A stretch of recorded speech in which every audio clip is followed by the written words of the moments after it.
Good morning. My name is Wairimu Warubi, and today is Monday, World Suicide Prevention Day.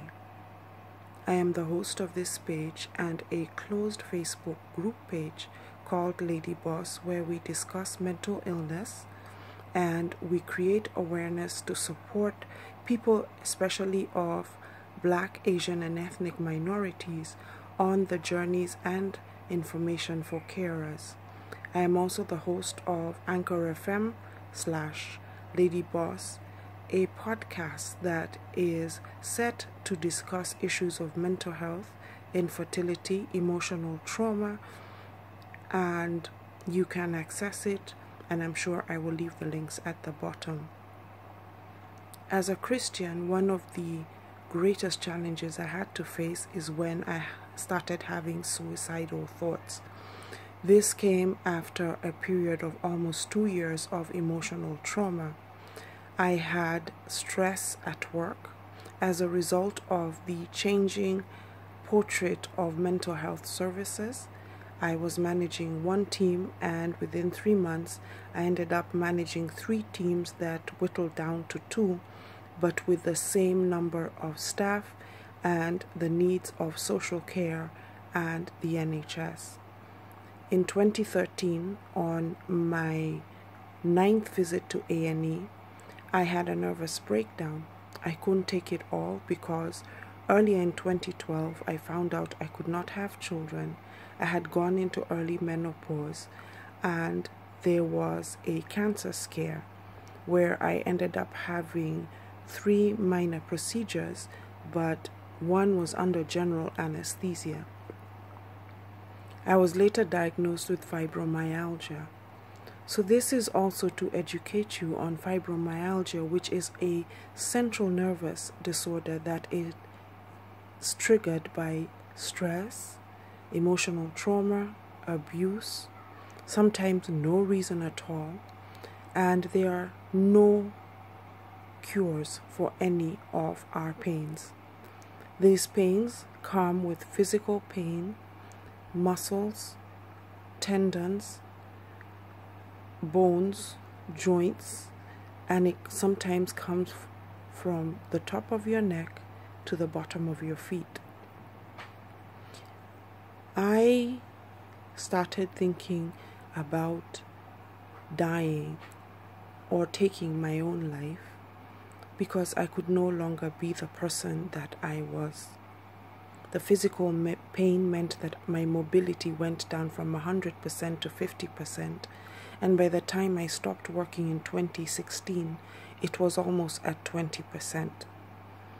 I was in great depression because I did not know how to deal with the multiple stresses that were coming at me. By the time I had the nervous breakdown, I had isolated myself, and my depression was so bad I rarely got out of bed, and sometimes I ate or I did not eat. The reality is I toyed with the idea. I planned it, but I didn't do anything about it. My faith pulled me through for 2 reasons. One, I could not imagine not going to heaven. I have always had a childlike imagination and thought that heaven would be the place where I would no longer suffer, and I would run around with lions and elephants. Those are my favorite animals, and those are the ones I really need to bond with. The second thing was my family. My parents are now 82 and 75. They are my best friends, and especially my dad.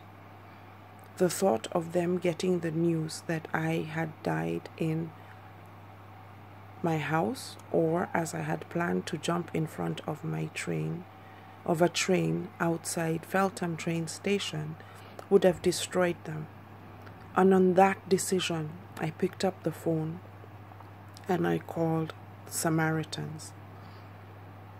We are lucky that we have the facilities to be able to call helplines.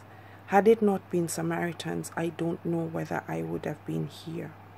On the outset, I looked fine. I put on my glad rags, slap on my face, and I looked fine while wrestling with these decisions. I want to remember those who have passed on from suicide. It's not easy. I was recently shocked to find out that 3 people had actually taken their lives because of fibromyalgia, and I thought I could be one of them. The pain can be really excruciating. The depression is worse, and as we live in diaspora, we lose our family connections and people leave because they don't know what to do with us after a while. The reality, my friend who's listening to this, we don't want to die.